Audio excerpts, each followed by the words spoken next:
Uma investigação genética fez uma mulher condenada por matar seus 4 filhos a receber o perdão da justiça da Austrália. Oi gente, tudo bem? O meu nome é Vanessa Mariano e no quadro Histórias Impressionantes de hoje, vamos conhecer a história de Kathleen Folbig.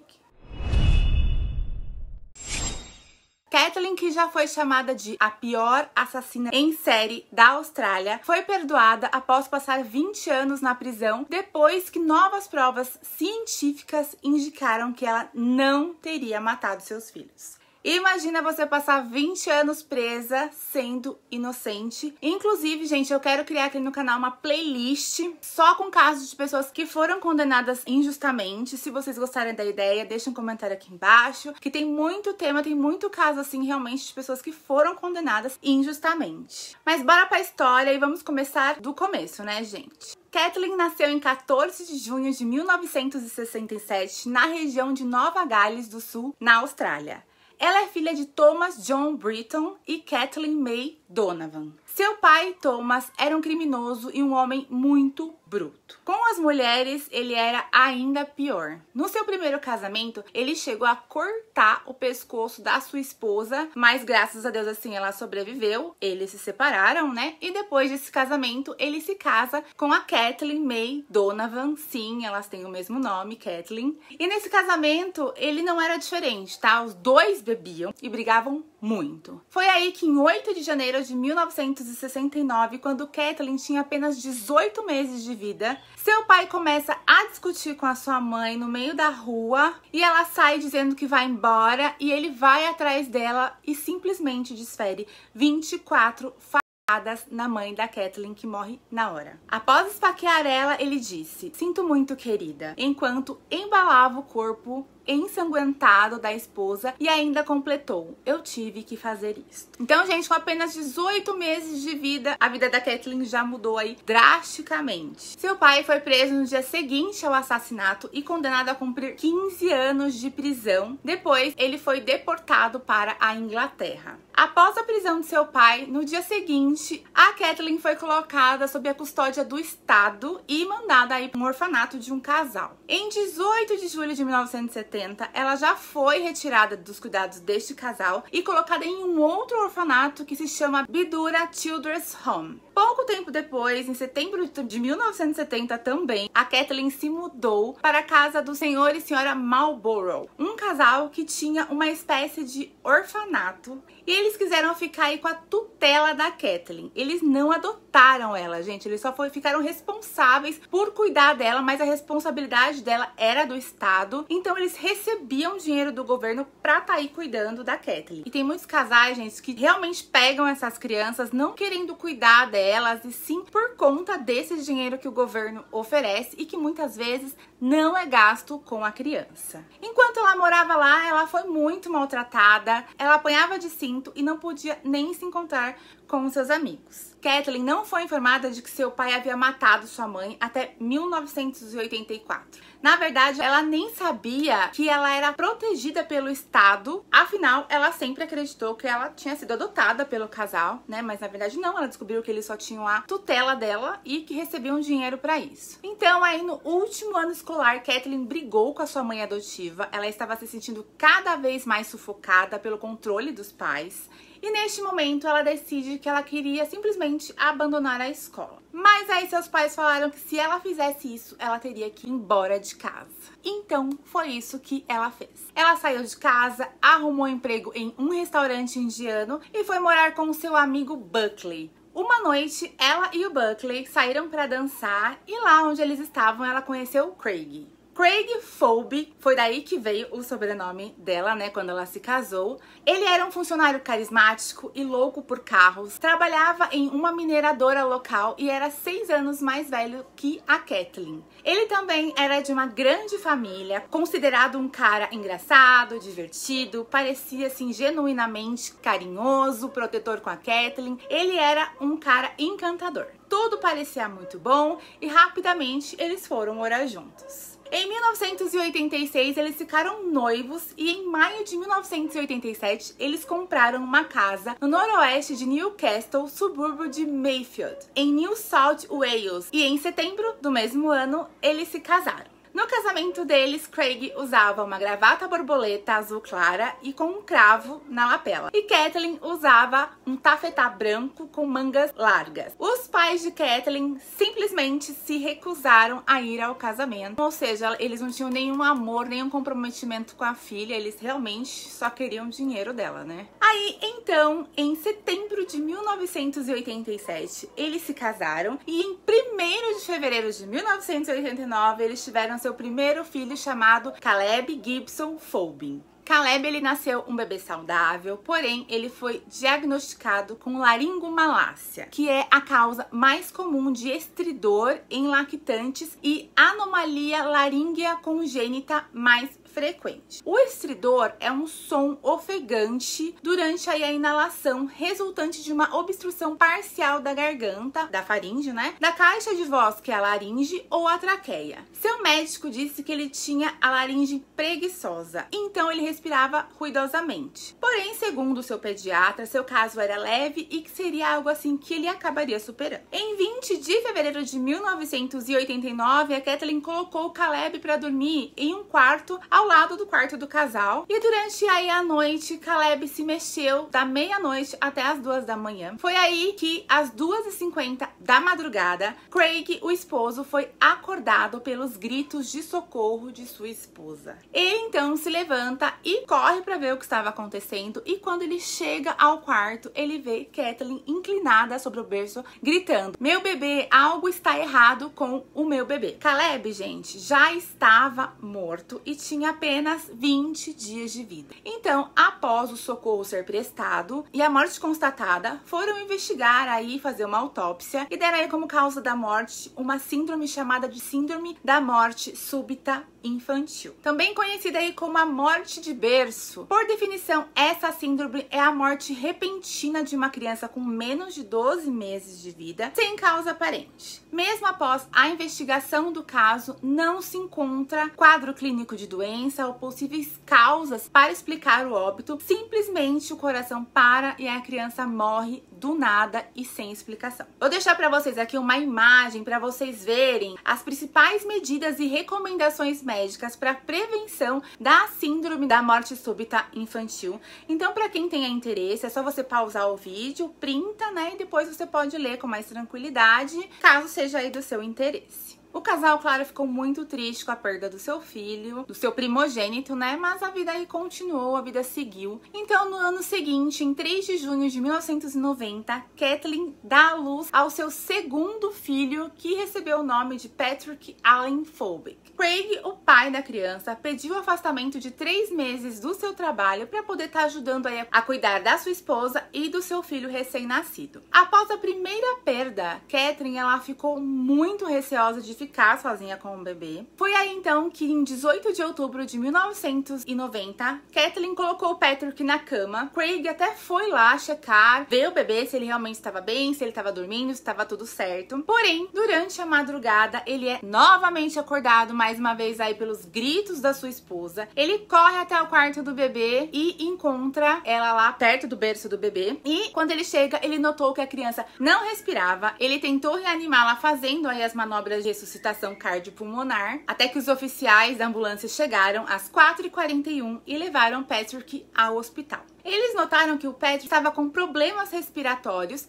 então eles colocaram ele no oxigênio. Patrick, gente, sobreviveu, porém o que causou isso dele parar de respirar permaneceu aí sem explicação. Nessa época, Patrick tinha apenas 4 meses e meio. No hospital, ele parecia estar melhorando, mas aí após 2 dias de internação, ele teve uma crise epilética súbita. Kathleen então contou ao pediatra que no dia do ocorrido, ela tinha ido até o quarto do Patrick por volta aí das 3 da manhã pra ver aí porque ele estava tossindo. Ele parecia estar bem e ela voltou pra cama. Mas aí por volta das 4h30, ela ouviu o Patrick meio ofegante. Então quando ela correu lá pra ver o que estava acontecendo, ela viu que ele já estava com os lábios roxos, ele estava apático, com o corpo todo mole e com a respiração bem fraca. Após ela falar isso com o pediatra dele, né, ele solicitou que um neurologista pediátrico fizesse aí uma bateria de exames e nos exames foram diagnosticados que ele tinha epilepsia e cegueira cortical. A epilepsia é uma alteração temporária e irreversível do funcionamento do cérebro que não é causada aí por febre, drogas ou distúrbios metabólicos. Durante segundos ou minutos, uma parte do cérebro emite sinais incorretos. Nesse tipo de crise, a pessoa pode cair no chão, apresentar contrações musculares em todo o corpo, né? Mordedura da língua, salivação intensa, respiração ofegante e às vezes até urinar.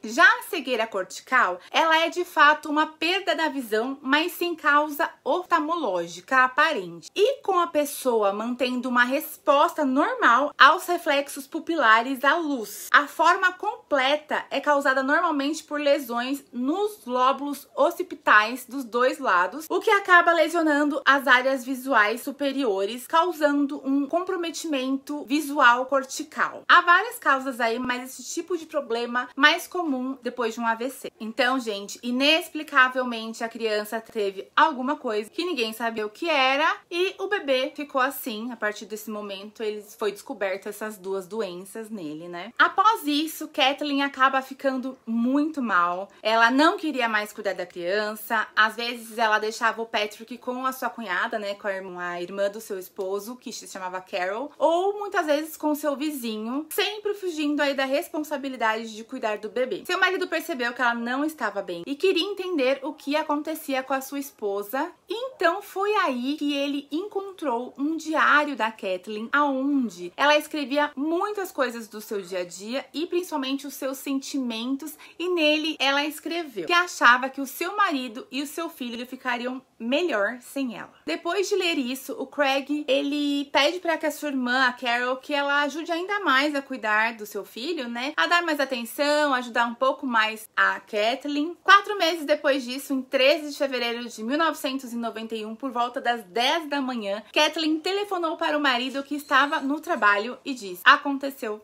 novamente. Craig saiu correndo do trabalho, foi para casa e quando chega lá, estava sua irmã e sua esposa no quarto do bebê e o bebê estava de barriga para baixo. Sua irmã disse que ela tentou pegar o bebê, mas que Kathleen não deixou. Então o Craig pega, tenta novamente fazer manobras de ressuscitação, mas a criança aí já estava com os lábios roxos. A ambulância levou o bebê para o hospital, mas realmente ele já estava morto. O médico disse que ele teve uma parada cardíaca, mas não soube determinar o porquê. E depois foi feita uma autópsia e determinou que sua morte ocorreu devido a algo que o asfixiou. E isso pode ter acontecido devido aí a um ataque epilético, levando aí ele a ter uma parada cardíaca. Lembrando, né, gente, que ele já tinha sido diagnosticado com essa doença e que realmente, assim, durante um ataque epilético, a pessoa realmente pode se sufocar, até se sufocar com a própria língua. Por isso, normalmente, é importante a gente segurar a língua. Bom, mais um luto aí na família. Então, o casal, ele resolveu se mudar. Eles foram morar em Thornton, na cidade de Maitland. E bem pouco tempo depois, a Kathleen já estava recuperada do luto e já queria arrumar outro filho. Ela conversou sobre isso com o seu marido, que aceitou, mas ele disse aí que eles fariam um acompanhamento médico severo com a criança, temendo aí que mais uma vez a criança morresse dormindo, né? Então ele queria realmente cuidar muito dessa criança.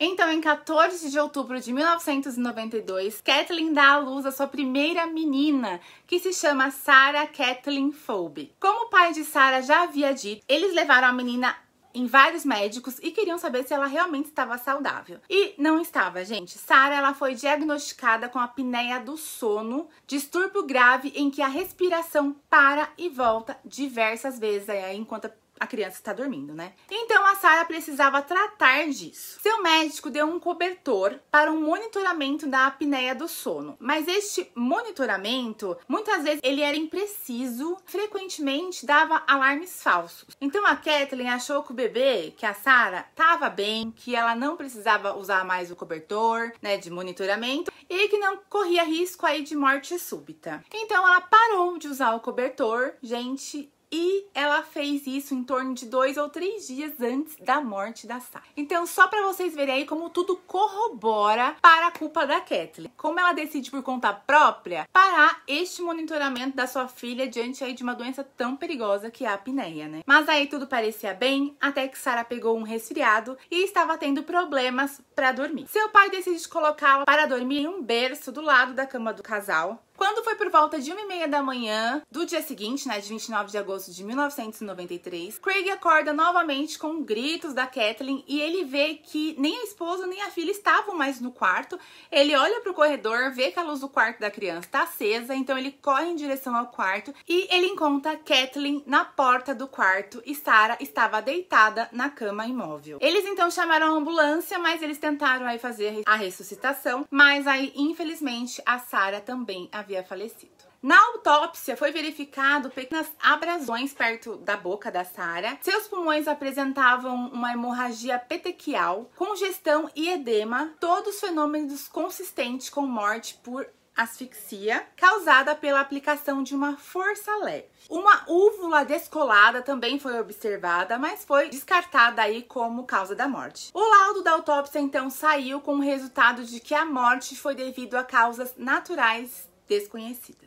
Sobre Sarah, Kathleen escreveu em um calendário a seguinte frase: Sarah nos deixou a 1h da manhã. Porém, gente, ela só gritou a 1h30 pro marido dela. Então, tudo isso ficou muito suspeito e em seu diário ela também escreveu: eu sei que não há nada de errado com ela, nada fora do ordinário, de toda forma porque era eu, não eles. Com a Sarah, tudo que eu queria era que ela calasse a boca e um dia ela se calou. Ela é uma bebê de natureza muito boa. Agradeço a Deus que só tenha salvado do destino dos seus irmãos. Gente, só aí já são 3 filhos que morreram, 3 lutos, 3 gestações. Imagina aí como esse casal não estava destruído.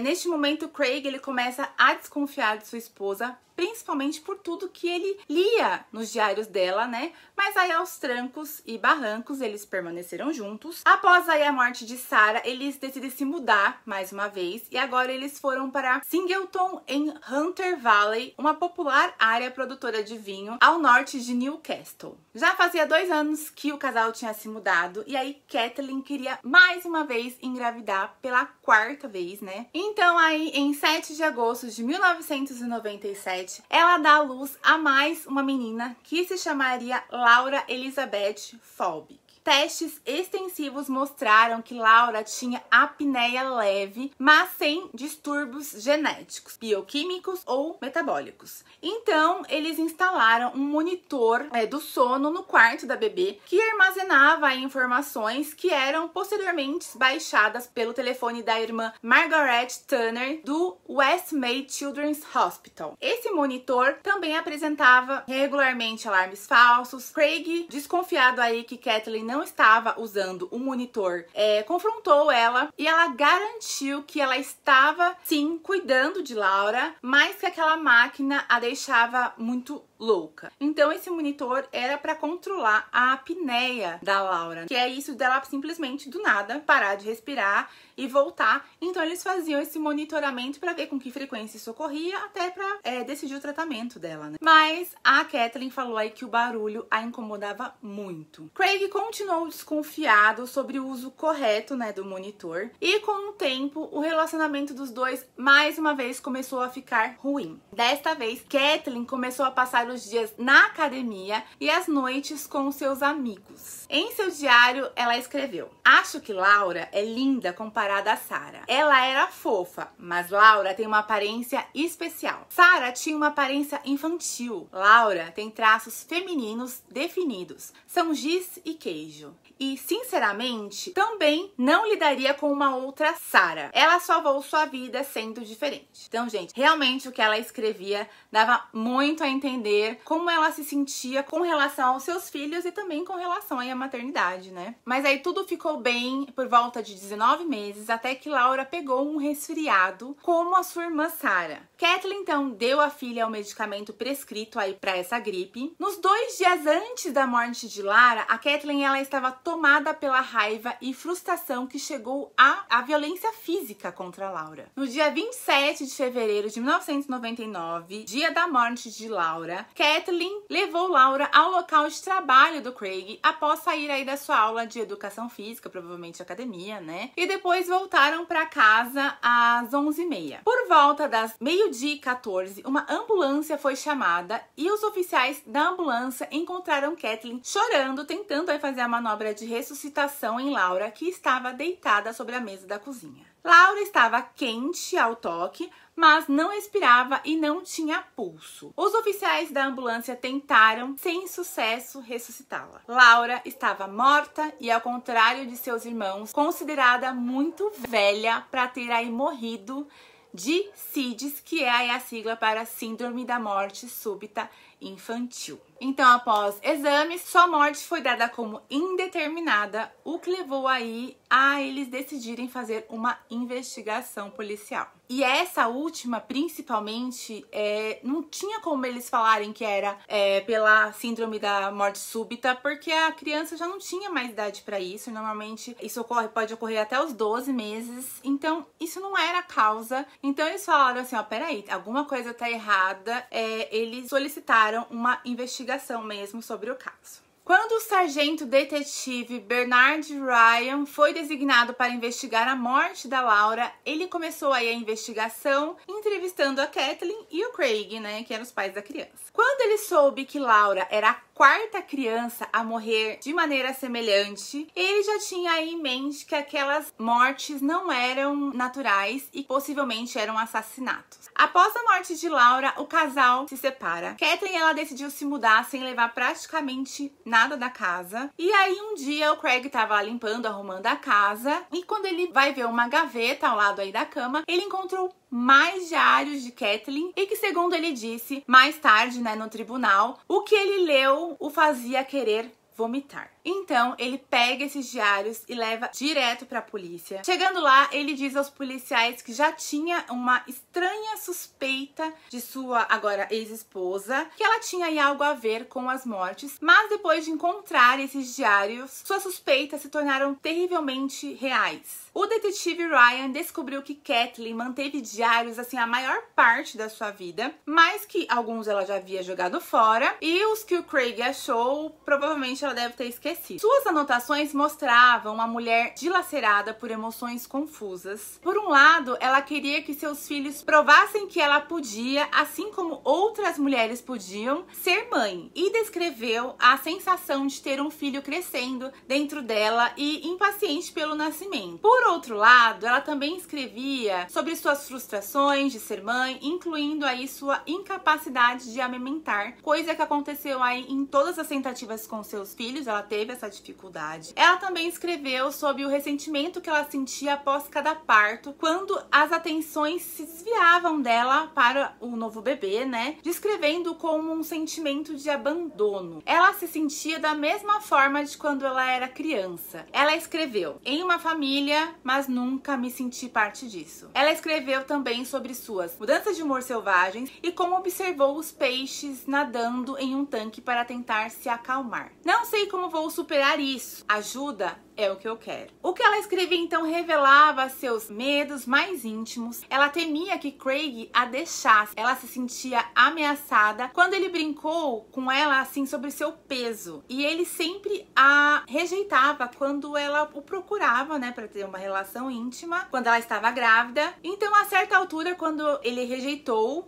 os seus avanços, né, por causa da gravidez, ela escreveu: o olhar errante de Craig sempre será motivo de preocupação para mim. Preciso perder o peso extra ou ele ficará ainda menos apaixonado por mim do que agora. Em uma boa conversa com Craig, ele disse ontem à noite que aceita que eu não vou ser magra novamente, e isso é maravilhoso, mas eu sei que no fundo do meu coração que ele quer a sua esposa magra de volta. ela sempre escrevia sobre o seu peso e a preocupação de Craig com isso. Ela diz: tenho que começar a mudar minha vida, me tornar uma mãe enérgica e atraente para minha filha e uma esposa sexy para meu marido. Em 13 de novembro de 1996, ela escreve falando sobre o isolamento que ela sentia até mesmo dentro da sua própria família. Ela falou: porque a família é tão importante para mim? Agora tenho o meu próprio começo, mas não parece que é bom o suficiente. Sei que Craig, ele tem o conhecimento, a estabilidade e o amor de seus irmãos, dos seus pais, mesmo que opte por ignorá-los. Eu não tenho ninguém além dele. Parece que me afeta tanto, por que deveria importar? Certa vez, ela estava se sentindo sozinha em casa quando caiu uma tempestade e ela escreveu como ela estava dividida entre querer que Craig estivesse ali para confortá-la e não querer que ele estivesse, por causa aí de como ele fazia ela se sentir mal. Na verdade, gosto do fato de ele ter agora problema com o peso. Todos os anos em que ele me atormentou vão voltar para pegá-lo. Então eu acredito aí que o Craig, né, deu uma engordadinha e ela tinha esse sentimento que agora ele ia saber pelo que ela passava, né? E tava aí recebendo na mesma moeda. Em uma outra vez, ela escreveu: 30 anos. Os primeiros 5 eu realmente não me lembro. O resto eu escolho não lembrar. Os últimos 10, 11 anos foram cheios de traumas, tragédias, felicidade e emoções misturadas de todos os tipos. Se não fosse pelo meu bebê chegar em breve, eu sentaria e me perguntaria novamente para que eu fui colocada na Terra, que contribuição eu dei para a vida de alguém. Outras passagens parecem mais sinistras assim. Ela escreveu como o estresse a fez fazer coisas terríveis e falou de flashes de raiva, ressentimento e ódio contra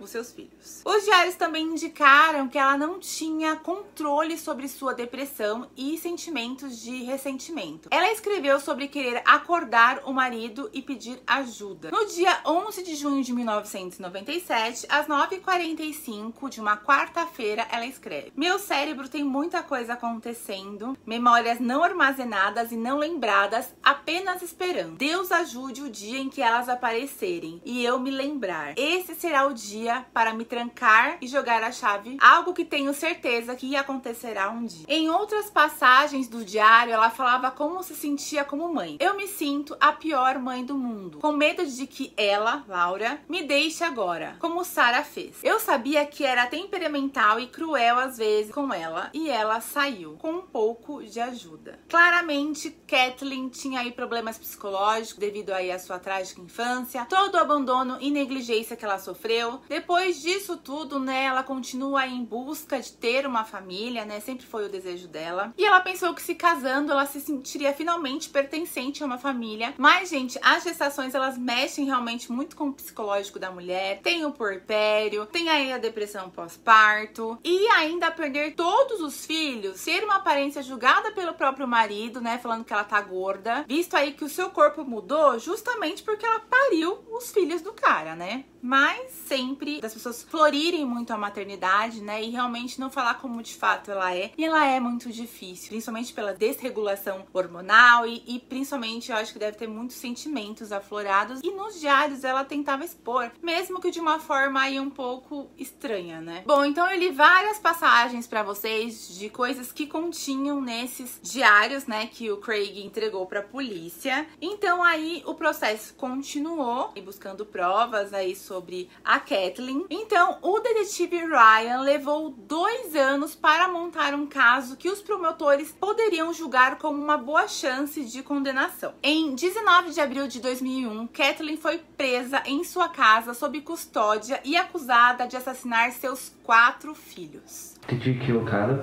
No! Did you kill Patrick? No! Did you try to kill Patrick on that near-miss episode? No! Did you kill Sarah? No! And did you kill Laura? No! Durante sua audiência de fiança, né, no tribunal local de Mayland, o promotor de polícia Daniel Maher disse ao tribunal que a promotoria mostraria evidências dos próprios diários de Kathleen e evidências técnicas de especialistas em patologia e o testemunho do seu ex-esposo para provar aí que ela havia sim matado os seus filhos. Embora a morte individual de cada filho, né, de cada criança, não tenha gerado, assim, muitas suspeitas, o promotor Daniel disse ao tribunal que suas mortes coletivas só podem ser atribuídas a sufocamento. Então, né, o que ele quis dizer, gente, quando eles iam pro hospital e o médico fazia a autópsia daquela criança e ele analisava o que aconteceu com aquela criança, ele dava um determinado laudo. Mas a partir do momento que eles juntaram e viram que 4 crianças morreram sob condições suspeitas, então aí realmente eles perceberam que algo estava errado, que provavelmente essas crianças haviam sido asfixiadas e a Kathleen aí era a principal suspeita, né? Ele disse que as circunstâncias em torno das mortes não eram consistentes com a síndrome da morte súbita infantil ou a morte de berço, aí como é conhecida, inclusive citando a controvérsia Lady Meadow, aonde o pediatra Samuel Roy Meadow concluiu após fazer uma conta básica aí que uma morte por síndrome de morte súbita infantil é uma tragédia. 2 mortes são suspeitas, já 3 mortes é considerado assassinato. Então, eles se basearam aí, né, no estudo desse pediatra, né, onde ele fez uma continha bem básica, a gente viu sobre na internet, e ele tirou aí essa conclusão e isso foi utilizado aí durante o julgamento. Gente, hoje eu estou sem microfone, porque meu microfone deu pau, mais uma vez. Então, se vocês estiverem escutando cachorros uivando, crianças falando, vocês ignorem, tá? Tentem me escutar, só a mim, beleza? Além disso, o promotor Daniel também disse que Kathleen não parecia sofrer após a perda aí de cada criança. Testes extensivos descartaram a possibilidade de que as crianças sofriam aí de distúrbios genéticos ou virais, fatais, disse ele também aí no tribunal. Embora ele admitisse que as anotações do diário eram circunstanciais, o promotor Daniel argumentou que elas contribuíram para aí a admissão parcial de culpa por parte, né, da Kathleen. O juiz então não concedeu a fiança e Kathleen teve que aguardar o julgamento presa. No dia do seu julgamento, o promotor comparou as chances das crianças morrerem de causas naturais com a mesma chance de porcos voarem. Ele disse: não posso contestar que um dia alguns leitões possam nascer com asas e voar. É alguma dúvida razoável? Não, disse o promotor ao júri durante o julgamento aí de 2003. Olha a comparação. É mais fácil porcos voarem do que as 4 mortes terem sido por causas naturais. Realmente, Kathleen estava enrolada. Nunca na história da medicina nossos especialistas foram capazes de encontrar caso como este. Isso é um absurdo, não é uma dúvida razoável, é uma fantasia e, claro, o governo não precisa refutar uma ideia fantasiosa. A promotoria apresentou fortes evidências que retratavam Kathleen como uma mulher preocupada com a sua própria vida e aparência e mais interessada aí em academia, a boates, do que cuidar dos seus próprios filhos. Que ela tinha aí um baixo limiar de estresse e matou seus 4 filhos, sufocando cada um deles porque ela aí não conseguia lidar com o dia a dia e as responsabilidades de ser mãe. Já aí a defesa de Kathleen, liderada pelo advogado Peter Zara, refutou aí as alegações e baseou seu argumento no fato de que todas as crianças elas estavam doentes antes de morrerem. Para fortalecer esse argumento aí, né, a defesa ligou para o professor Roger Byard, um patologista forense, que disse ao tribunal que era sim possível que as crianças morressem por asfixia e que problemas médicos relacionados a cada uma das 4 crianças poderiam sim explicar suas mortes isoladamente. Ele ainda acrescentou: mas o fato de haver todas as outras mortes na família me deixam menos certo. Digo indeterminado por causa das circunstâncias. Para ele, era possível que as crianças tivessem morrido por asfixia devido a algum problema de saúde que eles já tinham, mas ele se recusou a dar aí uma conclusão mais forte, mais certa, pois ele não havia examinado os locais das mortes e nem os corpos das crianças falecidas. Então, gente, esse perito aí que era para ajudar, não sei se ajudou tanto, porque o que ele falou é que pode acontecer, mas que ele não sabe se aconteceu, simplesmente. Então, não sei se aí foi uma decisão muito certa da defensoria, mas eles tinham que usar o que eles tinham. No final, ele disse aí que sim, poderia ser uma possibilidade, mas que ele não poderia, né, comprovar, porque ele não fez os exames, né? Outra coisa fundamental que a defesa levantou é que os especialistas médicos, que a promotoria chamaria aí como testemunhas especializadas, elas chegaram às suas conclusões depois de receberem os diários da Kathleen e outras declarações. Então, para a defesa, os especialistas saberem de tudo o que estava escrito no diário da Kathleen contribuiu aí para a conclusão deles, assim, de alguma forma, pois eles investigaram já considerando a Kathleen uma culpada. Então, estes testes não foram aí feitos de uma forma imparcial. Você imagina, eles estavam analisando, mas sabiam de tudo isso que a Kathleen tinha escrito, então eles já analisaram com esse pensamento que ela fez. Então, foi bem tendencioso a pesquisar coisas que provassem que realmente ela fez. Uma enfermeira do hospital descreveu Kathleen como distanciada. Já uma outra testemunha aí, que foi a Deborah Grace, a vizinha da Kathleen, disse que ela estava séria após a morte da Laura, mas não havia lágrimas em seus olhos, não havia nada, disse ela ali no tribunal, né? A irmã adotiva de Kathleen também foi chamada e disse ao tribunal que o comportamento dela mudou repentinamente no funeral da Laura, de chorar para ser uma pessoa aí totalmente diferente. Ela estava feliz, rindo, curtindo como se fosse uma festa. Gente, Kathleen realmente não precisava de inimigos, né? Porque marido, irmã, vizinha, todo mundo estava contra ela, então pensa aí numa história complicada. Durante a apresentação das evidências, Kathleen permaneceu calma, quase fria. Mas durante aí a quarta semana do julgamento, ela desabou quando uma gravação de um vídeo de uma entrevista que ela havia dado em 1999 com a polícia foi reproduzida para o tribunal. Chorando incontrolavelmente, Kathleen tentou sair do tribunal porque ela estava muito desesperada, mas ela foi aí contida por funcionários e como ela realmente estava muito transtornada, ela foi encaminhada a um hospital próximo, foi sedada e aí então o julgamento precisou ser adiado por vários dias enquanto ela se recuperava. Quando o julgamento recomeçou, a próxima testemunha seria Craig. Em seu depoimento, ele relatou os detalhes da morte de cada bebê e descreveu o rosnado assustador que Kathleen emitia quando ficava frustrada com as crianças. Ele disse também ao tribunal como Kathleen prendeu um dia Laura em sua cadeira de alimentação, né? Tentou forçá-la a comer e quando a Laura não quis, ela simplesmente tirou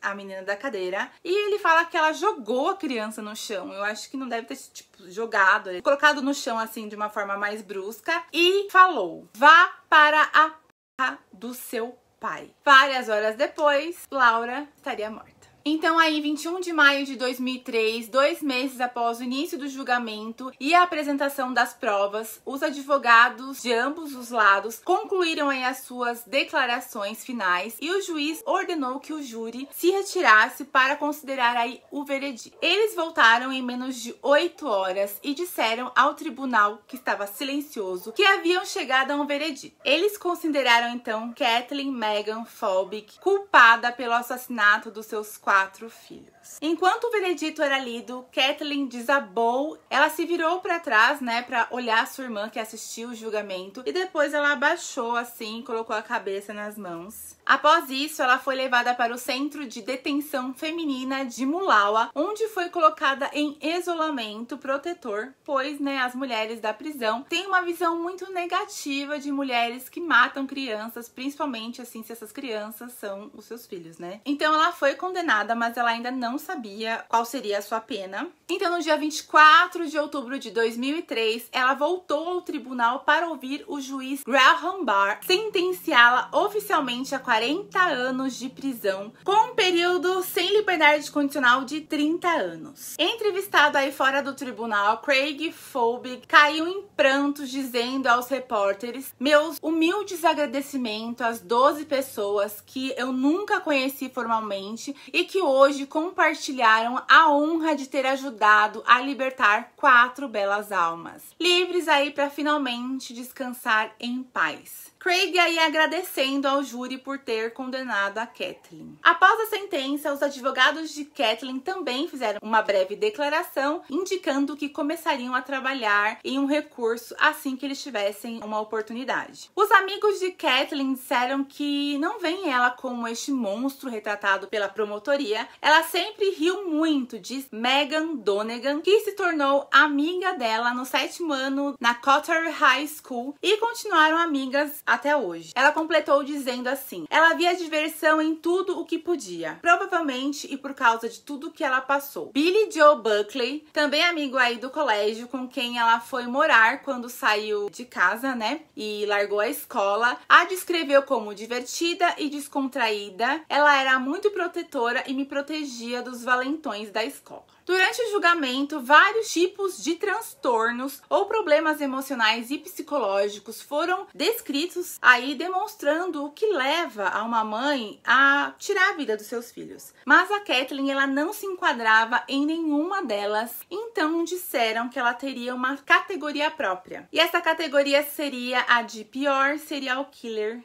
da Austrália. O psiquiatra Bruce Westmore disse ao tribunal que ela não tinha um transtorno de personalidade antissocial ou qualquer doença psicótica e não era aí um risco para a sociedade ou para ela mesma, mas que ela era um risco crítico em potencial para qualquer criança que ela pudesse ter. Kathleen sempre se manteve firme, dizendo ser inocente, mas aí a forma como tudo foi conduzido e pelo fato do crime ter ficado mundialmente, né, conhecido, ela foi considerada aí a pior mãe do mundo. Kathleen apelou de sua condenação e no dia 17 de fevereiro de 2005, o tribunal reduziu a sua pena de 40 para 30 anos, com um cumprimento mínimo aí de 25 anos para que ela pudesse, né, pedir a liberdade condicional. Como eu disse, né, o mundo todo ficou sabendo sobre o caso, então vários profissionais começaram a tentar dar algum tipo de diagnóstico para Kathleen para justificar aí o que ela fez. Já aí outros profissionais, eles queriam descobrir se de fato poderia haver mais de 3 casos de morte súbita infantil em uma mesma família. Então, pelo caso ter ficado muito conhecido, muitos profissionais se interessaram pelo caso. Profissionais da área psiquiátrica, psicológica, queriam entender o perfil e se realmente ela tinha algum perfil. Leram todos os materiais, né, que eram dos diários dela, para ver se realmente ela tinha traços de que foi ela que fez isso. E, por sua vez, cientistas, pesquisadores, eles queriam também saber, porque é importante, assim que a ciência evolui, que a medicina evolui, né? A partir de casos que ocorrem, eles vão lá, estudam esses casos, a partir deles, às vezes até saem novas doenças ou novas formas de descobrir certas doenças. Então, os cientistas, eles se juntam e querem também descobrir se é possível ou não que mais de 3 crianças na mesma família pode aí morrer de morte súbita infantil. Além dessas pessoas, Kathleen não parou de lutar para provar sua inocência. Em 2015, Stephen Corner, um patologista forense de Melbourne, Austrália, reexaminou as autópsias das crianças e concluiu que não há suporte patológico forense positivo para a alegação de que qualquer uma ou todas essas crianças foram assassinadas. Não há sinais de asfixia, acrescentou. Então, em junho de 2015, a equipe jurídica de Kathleen entregou uma petição oficial, incluindo aí o relatório desse patologista, ao escritório do Procurador-Geral em Sydney. 3 anos depois, em 22 de agosto de 2018, o Procurador-Geral de Nova Gales do Sul, Mark Pickman, anunciou que haveria um inquérito sobre as condenações para garantir aí a confiança do público na administração da justiça. Então aí eles já tinham esse laudo, né? A equipe jurídica mandou lá em 2015 para eles, contestando, falando que um novo profissional deu essa análise. E aí em 2018 só, eles responderam e falaram assim: olha, a gente vai reavaliar para vocês não ficarem encucados, né? Para não ficar nenhuma dúvida de que a gente fez um bom trabalho, né? Então eles decidem abrir um novo inquérito para avaliar aí as novas provas que estavam sendo apresentadas. Mas aí esse novo inquérito também não levou Ah, nada, tudo continua igual, Kathleen presa. Então, uma campanha liderada aí por amigos de Kathleen levou a uma petição para revisar suas condenações com base em descobertas da patologia forense. A professora Carola Vinuesa, da Universidade Nacional Australiana, que comandou a equipe aí de pesquisa, disse que uma sequência genética incomum ficou imediatamente óbvia no DNA da Kathleen. Ela disse: fizemos o primeiro teste e encontramos uma variação do gene que parecia muito suspeita. Mesmo em novembro de 2018, pensamos que havia uma probabilidade muito alta de que a mutação fosse a culpada se encontrada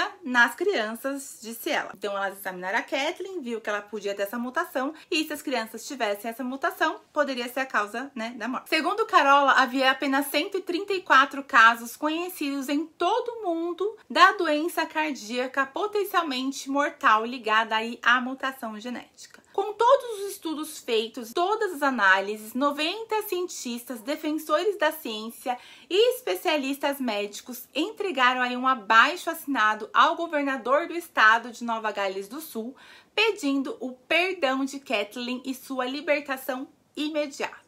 Entre os signatários estão 2 ganhadores do Prêmio Nobel, 2 pessoas nomeadas como australianos do ano, o ex-cientista-chefe e presidente da Academia Australiana de Ciências, o professor John Chine, que comentou: dadas as evidências científicas e médicas que existem, neste caso, assinar essa petição seria a coisa certa a se fazer. O abaixo-assinado denuncia um preocupante abismo nesse caso entre a ciência e o direito. Ao longo aí de vários recursos, uma investigação detalhada que reexaminou as condenações de Kathleen em 2019, os juízes australianos eles rejeitaram categoricamente a noção de dúvida razoável em seu caso, dando mais aí peso a evidências circunstanciais apresentadas em seu julgamento e as ambíguas anotações escritas em seus diários, nas quais ela falava sobre as crianças e como se sentia diante da ausência delas. Abre aspas, a única conclusão razoável continua sendo que alguém prejudicou intencionalmente as crianças e o método óbvio era sufocá-las, disse Reginald Blanc, um ex-juiz que liderou a investigação.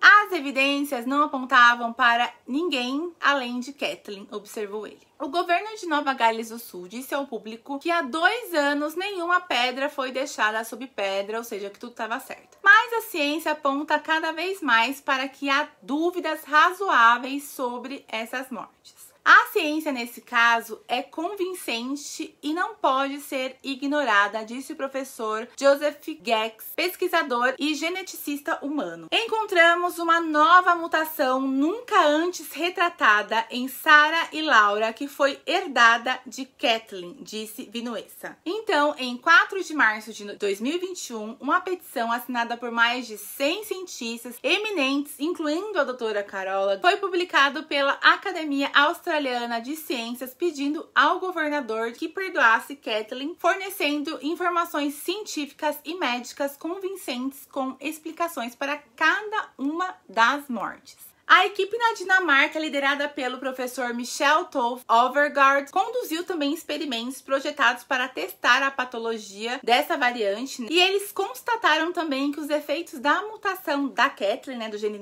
da Kathleen, eram tão graves quanto o de outras variantes já conhecidas que costumam aí causar paradas cardíacas e morte súbita, mesmo em crianças pequenas enquanto dorme. Os cientistas afirmaram: consideramos que a variante provavelmente precipitou a morte natural das 2 meninas. Ambas as meninas sofreram infecções antes de morrer e os cientistas sugeriram que suas infecções intercorrentes podem ter desencadeado um evento arrítmico fatal. Eles também relataram que Caleb e Patrick carregavam 2 variantes raras do gene BNS, que está aí ligado à epilepsia letal precoce em camundongos, com uma mutação herdada de sua mãe e também provavelmente herdada do seu pai Craig. Provavelmente, gente, porque o Craig ele se negou aí a doar o material genético para qualquer tipo de análise. Então, as recentes descobertas genéticas baseadas nas opiniões de especialistas médicos anteriores apontam aí que nenhuma das 4 crianças mostrou sinais de sufocamento na autópsia, apoiando aí a teoria de que todas morreram de causas naturais. Analisando também o laudo psicológico da Kathleen, os especialistas em psicanálise dizem que os diários, principalmente os das mulheres, eles são muitas vezes figurativos, um fluxo não filtrado de pensamentos em que a emoção, imaginação e fatos estão entrelaçados. Aqui estamos olhando para o diário de alguém onde ela está se sentindo culpada porque não conseguiu manter seus filhos vivos. Diz aí Neil Schultz, psiquiatra e advogado que apoiou aí os partidários de Kathleen. Isso não significa que ela carrega uma culpa real, completou ele. Então, os promotores do segundo inquérito realizado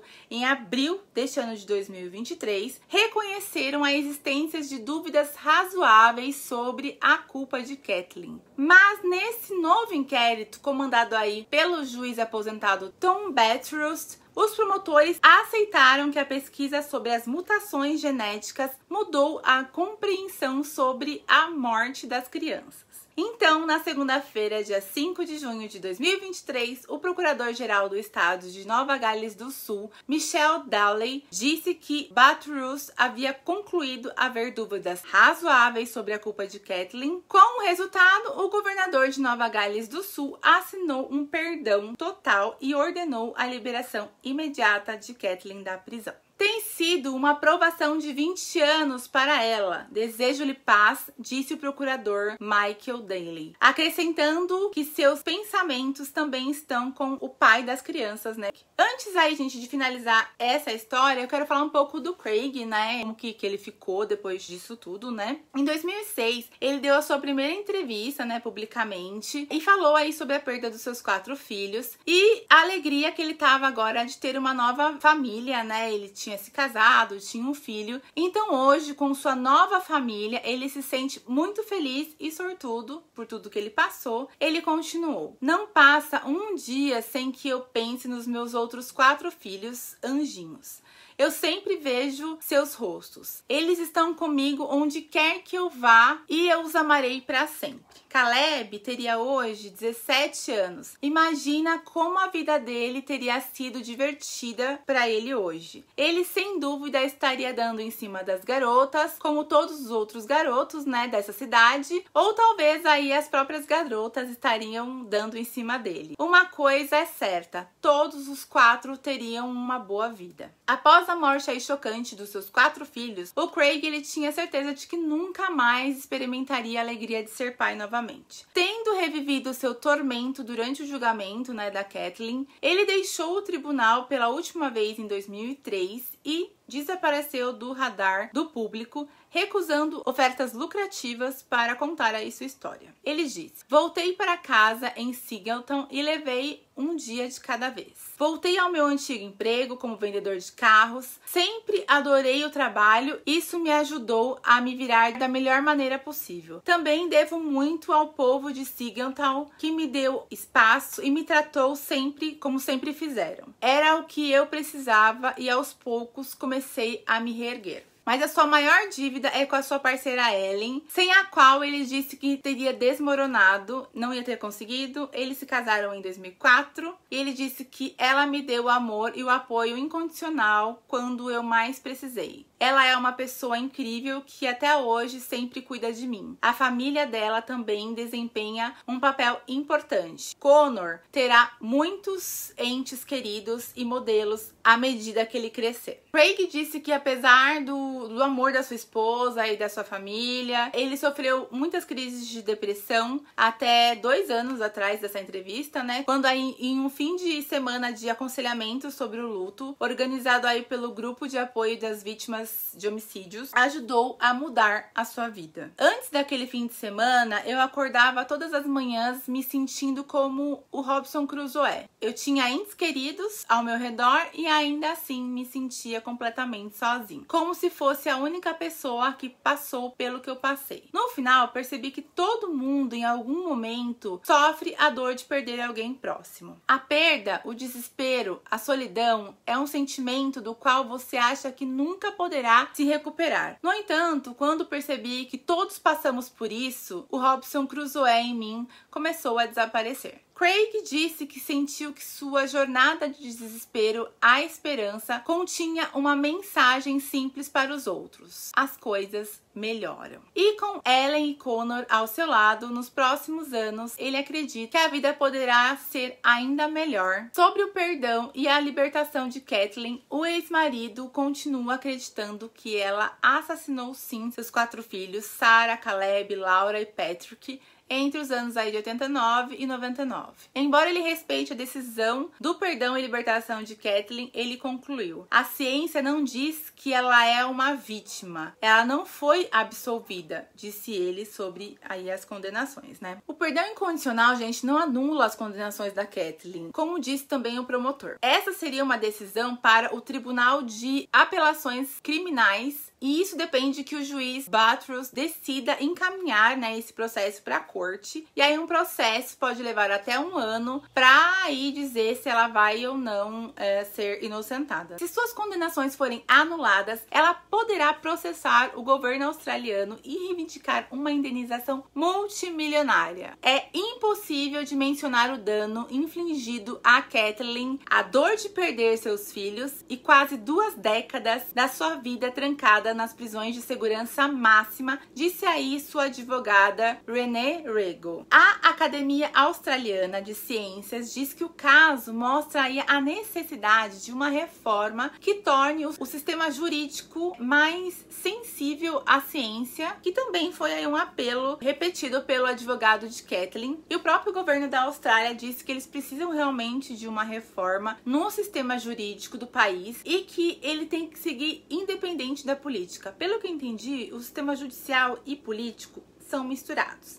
Então precisa criar um sistema só para o jurídico e montar aí uma nova forma, né, de gerir isso, levando em consideração aí todas as evoluções das ciências atuais. Eles falaram que muitos outros países já é bem separada essa questão judicial, né? Que todos esses processos que podem aí realmente inocentar ou até culpar alguém, precisa já estar integrado aí à justiça australiana, então que eles realmente precisam fazer essa reforma. Quanto a Kathleen, gente, no dia de sua libertação, sua amiga de infância Tracy estava esperando ela do lado de fora da prisão. Ela saiu muito feliz por ter encontrado sua amiga que nunca a abandonou. Ela acabou indo morar com a Tracy e o seu esposo em uma fazenda. Mas assim, gente, a luta da Kathleen ainda não acabou, né? Apesar, como eu disse, apesar dela ter sido perdoada, ela ainda não foi considerada inocente das acusações.